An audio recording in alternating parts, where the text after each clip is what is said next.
Le Burkina Faso a été officiellement cité pour son implication dans la crise ivoirienne, dans le procès de Laurent Gbagbo plutôt et Blé Goudé qui se tient présentement à la CPI. Alors quelles pourraient être les conséquences d'une éventuelle implication du Burkina Faso dans cette crise sur les relations entre les deux pays? Nous allons poser cette question à M.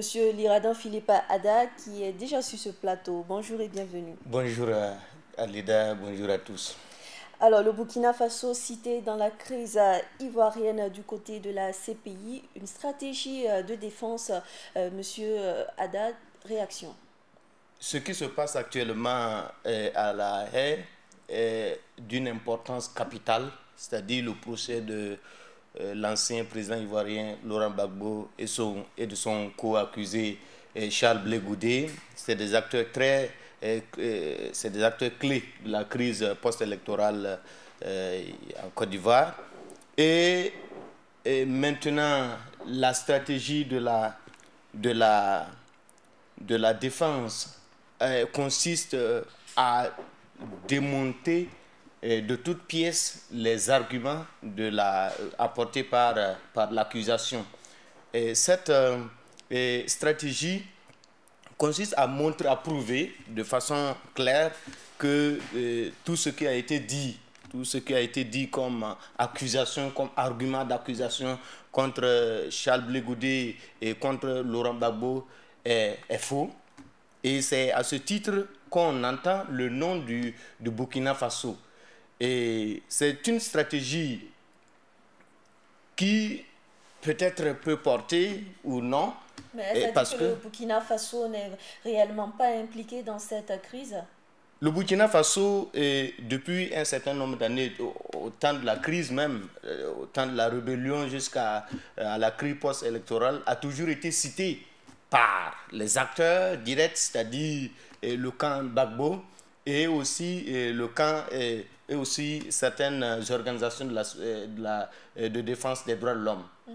Depuis d'ailleurs au début du règne de Laurent Gbagbo, il n'a cessé de dire que un complot, en tout cas, viendrait du Burkina Faso, de son voisin du Nord.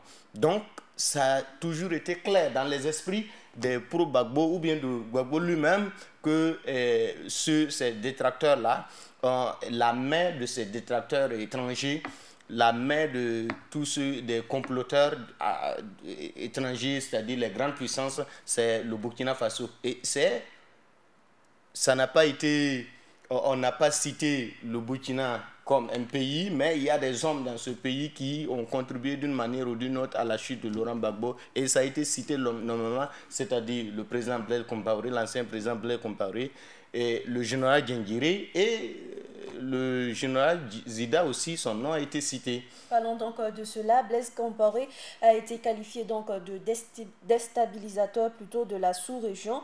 D'autres noms cités dans cette affaire tels que l'ancien président, l'ancien ministre sous le mandat de la transition Yacouba Isaac Zida. Le passé refait-il surface pour ce Thomas? Bien entendu, les gens ont toujours dit, beaucoup d'organisations de la société des droits de l'homme ont toujours dit que Blaise, son rôle de facilitateur là n'est que peut-être la poudre aux yeux ou bien puisque c'était un homme qui se positionnait comme un pompier pyromane.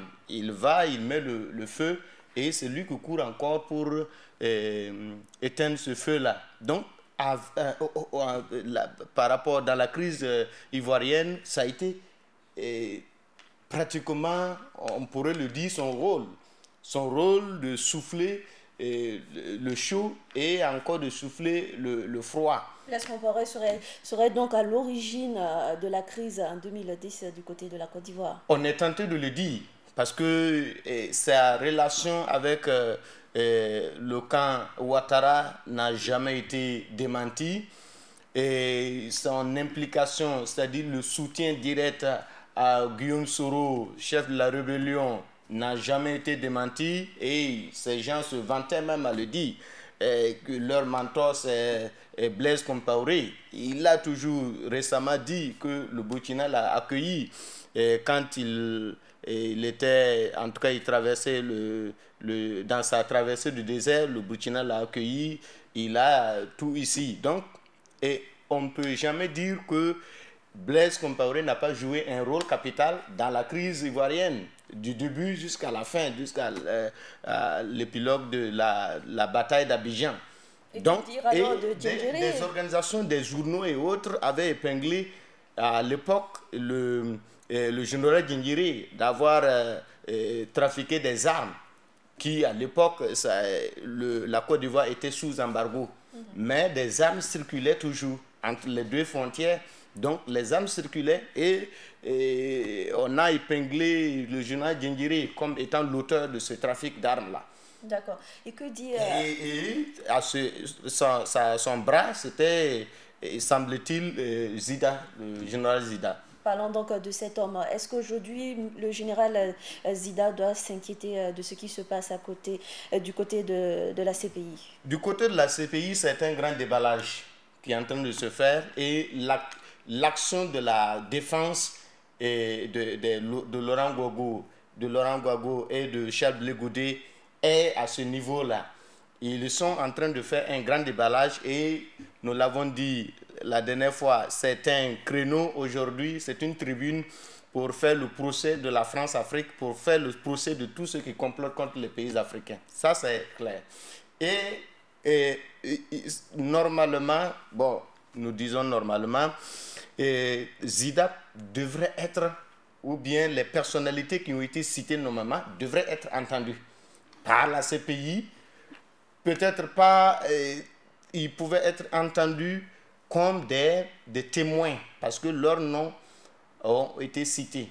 Donc, ils devraient être entendus et pour dire leur part de responsabilité dans ce qui est arrivé en Côte d'Ivoire, ou pour ne pas qu'on taxe la situation actuelle ou bien la justice internationale de justice de vainqueur. D'accord.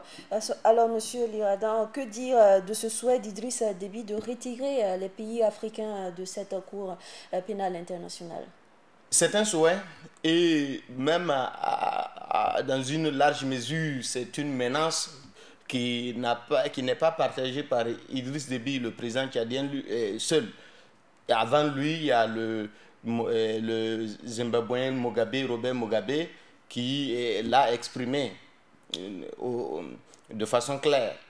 Et un certain nombre de pays et d'anciens chefs d'État souhaitent que les États africains se retirent. Pourquoi? Parce que les gens ont compris entre-temps que la Cour pénale internationale, qui est une juridiction, un instrument juridique international, est en train a quelques défaillances aujourd'hui. On constate que c'est les pays africains seulement, les chefs d'État africains qui sont inquiétés. Pourtant, il y a leurs homologues à l'international, européens ou américains ou autres, qui commettent des crimes graves, des crimes contre l'humanité.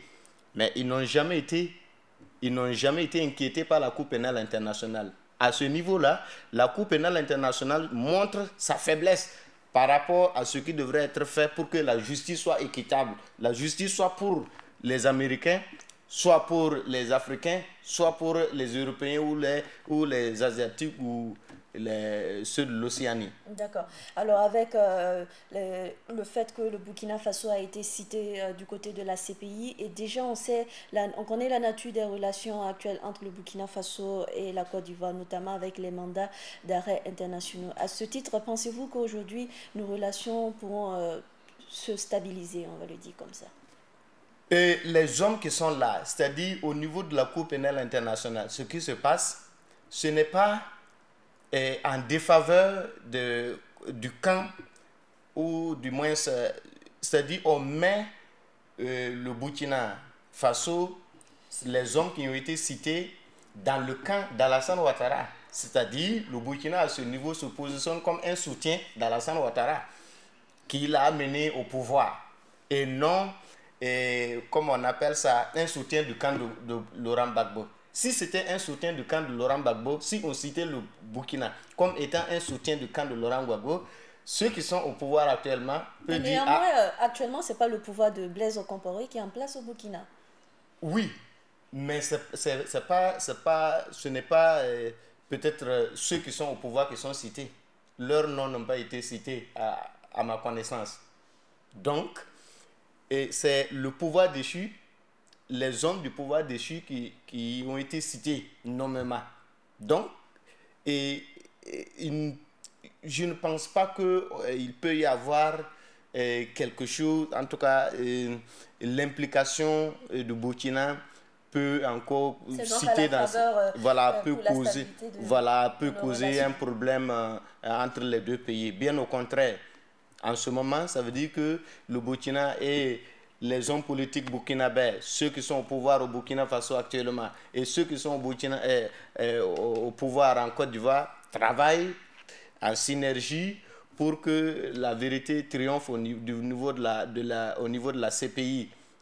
Mais on sait que si le Blaise Compaoré a été cité, c'est pour dire qu'il a aidé Alassane Ouattara à être au pouvoir. Il a aidé Alassane Ouattara à être au pouvoir, oui, mais bon... D'accord, je pense qu'on y reviendra certainement plus tard pour cette question. Voilà, personnellement, je pense que ça ne peut pas causer des difficultés. Actuellement, ce qui est la pomme de discorde aujourd'hui, c'est les mandats d'arrêt internationaux. Merci, M. l'Irador Philippe, d'être passé sur ce plateau. Mesdames et messieurs, c'est donc fini pour l'édito de ce jour.